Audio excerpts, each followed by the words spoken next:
Hey guys, how's it going? So this is going to be my September reading wrap up and also a little mental health update because, spoiler alert, I didn't read very much this month, and most of it is because I just had a really rough month, and I figured I'm just gonna talk about that too because, I don't know, talking about it makes me feel better. If you don't want to hear about that, I'm going to go through the books I read first, so if you're not interested in all of the other stuff, then that's okay. Don't stay tuned to the end, that's fine. There's probably going to be some trigger warnings, so I'm going to have them either somewhere here or in the description when we get there, but I'll let you know. The first book that I read in the month of September was Dreams of Gods and Monsters by Laini Taylor. This is the third book in the Daughter Smoke and Bone series. I really liked this, but mostly because I liked the first two books so much. I think I'm rating it like an 8 out of 10, which is still really good, but where the first two were like 10 out of 10s, it's definitely less. This one, it wasn't a satisfying ending. I'm not going to go into any details because as the third one, there's obviously everything is going to be spoilery, but basically the extra subplot that they added in, I just really didn't care about, and it kind of just took over the ending, and where I wasn't really invested in it anyways, that was kind of a bummer. But also it didn't have a satisfying ending. Like, it wasn't even a oh my gosh cliffhanger. It was just oh, okay, I guess we're done now. So I don't know, I was not a big fan of that. All of the things that I liked about the first books, I still liked about this one, but the magic system, it's a very soft magic system, and that's okay in the first two books because of the way it's written. It's just more like a mysterious magic exists vibe to it instead of a magic doesn't really make sense vibe. But this one, because you kind of go more in depth with the magic, it makes you start to question it. Like, to give an example from the first book, the way that wishes exist and are made, it never really explains it very well, but it's okay because it's magic and it's wishes and you can accept that. But because they have to do magic for more practical things in this one, it really makes you start questioning just overall a magic system and what its limits are and how does it work and why can some people do magic and can you or can you not teach people magic, and it's just and yeah, basically I didn't really like the direction it took. I found it could have been just handled so much better. I know that there are a couple of, I think they're novellas or short stories or something that's, I can't remember where, it's in between somewhere in this series, that maybe that expands it enough that this isn't as frustrating. I didn't read those, but yeah, overall, it was good. I just wasn't as in love with it as I was with the first two, but I didn't not enjoy reading it. It was just, I was hoping for a 10, and I got an 8. Next, I picked out an audiobook. I try to always have an audiobook on the go. Like I've mentioned before, I walk to and from work, and it just, it's nice and easy to have an audiobook playing, but because I had such a rough month, I just needed music, I couldn't concentrate enough on an audiobook, and I just needed music while I walked. So that's why I did read 2 audiobooks, but I think it was September 27th, September 30th or something like that. But I listened to the audiobook of Dull Bones by Holly Black. This is a middle grade, I'm pretty sure, and I gave it an 8.5 out of 10. I really liked it. I don't usually like middle grade, and it definitely was very young at times. It's kind of like a scary-ish story. It would be scarier for kids, because it's written so young. I didn't find it that creepy, but I could recognize that for the intended audience it probably would be. But it's about these 3 kids that are always playing together, and then one of them, for reasons, basically stops playing with them, and then they have this doll that they were just referred to as the Queen in her games, and they basically find out that she's maybe made out of these dead girls' bones, and she's talking to them as a ghost, and then they have to go on this quest, and it's kind of spooky and eerie, and I liked it. I found the ending pretty satisfying. I think I heard some people were saying that they weren't a big fan of the ending, but I thought it fit. I had no problems with it. And again, it was middle grade, so you kind of have to judge it on like a different set of criteria, especially like as an adult who's not the intended audience. Like, you know, it's a different type of book. You have to judge it differently. But it was a fun read. Like, I think the audiobook was only like 5 hours or something like that, so super quick. But yeah, overall, it was pretty good. It got me out of a bit of a slump, so that's what I wanted. And then the third and final book that I read in the month of September was the audiobook for I Was Here by Gail Forman. This book was good, but very heavy and super triggering. Like, I probably read it at a horrible time, all things considered. But if you want to pick up this book, just be very aware that it's a lot.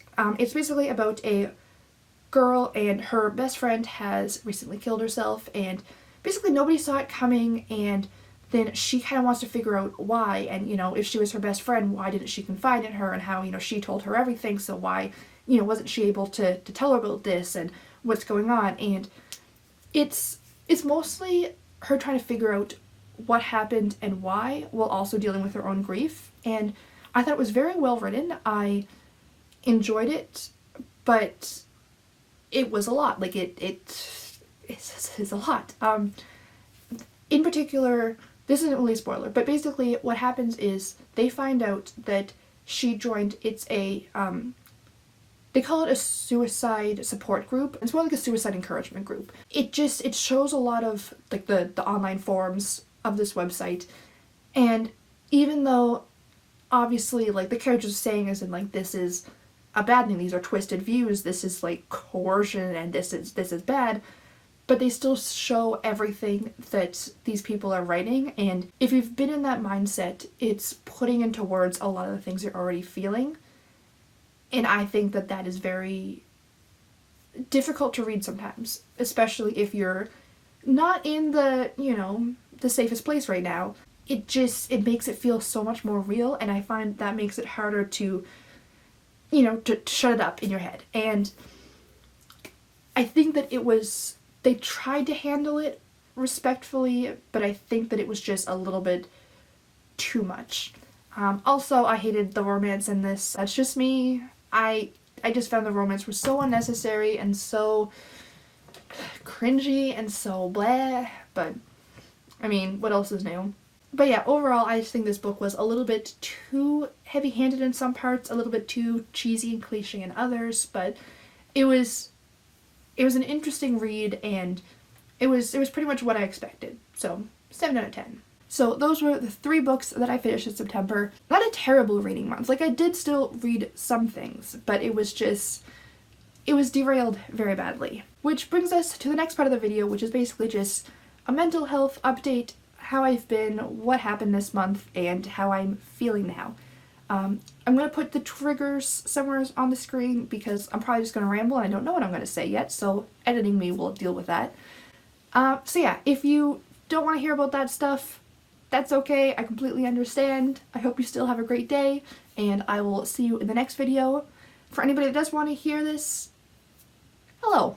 Long story short, I have this abusive ex-boyfriend, and I just call him my ex, and it's very complicated between us. Like, we dated back in 9th grade. Like, it's been 12 years since we broke up. And like, it was terrible, and he just knew exactly how to get into my head, and for the longest time he had me convinced that I was imagining it, that he didn't really do those things, and that I was remembering wrong, and it was messed up. Like, yeah.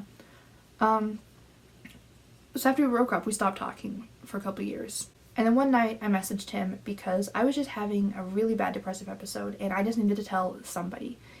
And basically the reason why I told him is because he's just my abusive ex-boyfriend. Like, he doesn't care about me enough to stop me or to like force me to get help.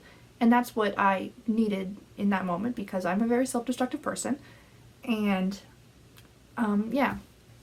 And then we talked for a little while, and then we stopped talking again, and then I'd get bad again, and I'd talk to him for a little bit, and then we'd stop again. You know, this was like 7 or 8 years ago. Like, mental health, the stigma around mental health was even worse than it is now. And I didn't want to tell my friends or anyone I cared about how I was feeling. I didn't want them to judge me. I didn't want them to look at me different. I didn't want them, I don't know.